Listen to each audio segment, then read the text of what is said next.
The following story has been brought to you by StoriesToInspire.org. In the 1940s, there was a Rav in a town called Dobrich in Poland. The Rav's name was Rabbi Mordechai Avigdor. Rahman al-Itzlan, in 1940, he and his wife and his 4 children, 2 boys and 2 girls, were taken by the Nazis, Yimach Shemam, and they were taken from one ghetto to another ghetto, from one concentration camp to another concentration camp. One was worse than the other. In Nebuch, in July of 1944, Mrs. Avigdor, Mrs. Rachel Avigdor, was taken out with a whole group of women, and they were all killed.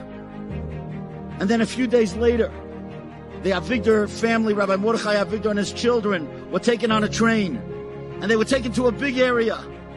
And Rabbi Avigdor and his 2 boys were put in one place, and the girls were put in a second place. And then they switched and they took Rabbi Avigdor with the girls. Of course, because he was elderly and the girls were weak, and they knew what would be in store for them.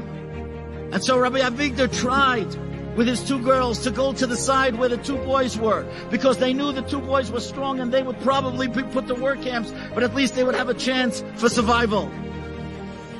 They tried a few times to go there, and they were beaten and pushed back. And so Rabbi Mordechai Avigdor, when he saw his older son Yitzchak, who was 24, with a younger brother Avram, who was only 15 at the time, he cried out to his son Yitzchak.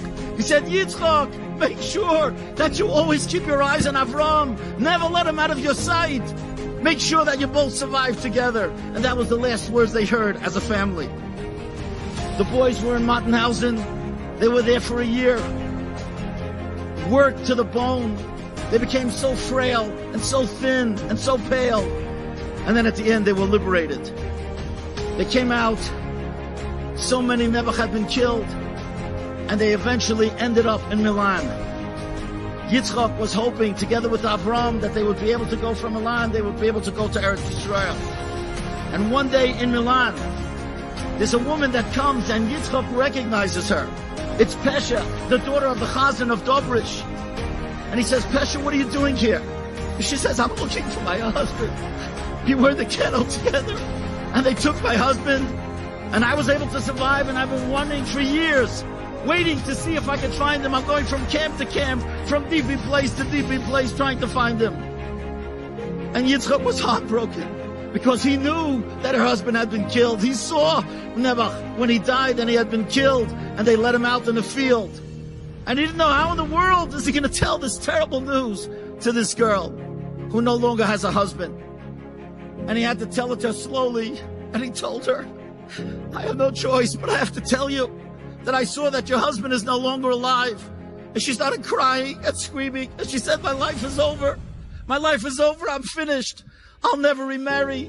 He was the one that I loved. I've been looking for him for years, and now I know it's over. It's terrible." She was about to leave, and he told her, "Stay overnight." She stayed overnight, and the next day when she was about to leave, he says, "Here, let me give you a letter that I saw that your husband died, because everybody's trying to remarry. And if you don't have a letter that somebody saw that your husband died, you'll be considered an aguna. You won't be able to remarry." She says, "I'm never going to remarry. Don't give me the letter. I don't care. I don't need it. My life is over." He says, "Don't be silly. Please take the letter." She didn't want to take it. He wrote it anyway, and he stuffed it into her purse. She left, and she came to Bergen-Belsen. She was in Bergen-Belsen for a few weeks, and then eventually she met a young man, and somehow her life began to change, and she was thinking maybe she should get married to this fellow. He was interested in her, but now she knew that in Bergen-Belsen they were up on him there, and nobody could get married without permission of the Rav. They had to have some proof. So she's on a long line, and she's waiting, and she's so impatient.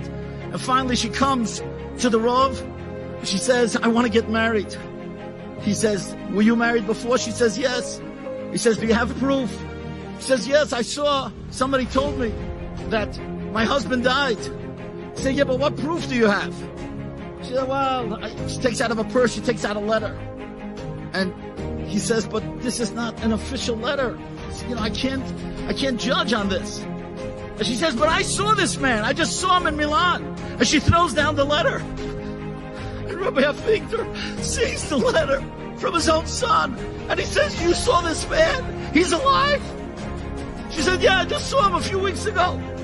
He says, that's my son. I had no idea that he's alive. Where is he? And she says, he's in Milan. And right afterwards, he goes and he calls Rabbi Yaakov Griffel, who was head of the Jewish Rescue Committee in Milan. And he says, tell me, is it true that my boy survived? And Rabbi Griffel calls him back a few days later. He says, yeah, they're here. He says, tell them that I'm going to come for them. I want to meet them. And it took 3 months until he was able to get out of Bergen-Belsen. And he makes up with Rabbi Griffel that the boys will meet him in the Milan train station. And he comes to the Milan train station, and there are thousands of Italian soldiers. It's such a mahal and such a tumult. And the father's looking for the sons, and the sons are looking for the father. They had passed each other numerous times, but they didn't recognize each other because they were all both so frail and they looked so different and thin. And finally the father yelled, Yitzchok, Avraham, where are you, my children? And then the children, they heard the voice of the father, and they ran towards the father, and they embraced, and they were reunited. Many years ago at Har Sinai, our Father in heaven gave us a gift.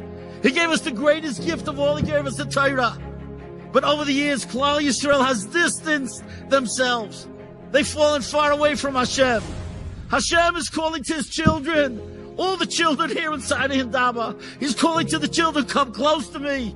And we come here because we want to come close to Hashem. Our Father is looking for us, and we are looking for Him. Enjoyed this story? Come again. Bring a friend. StoriesToInspire.org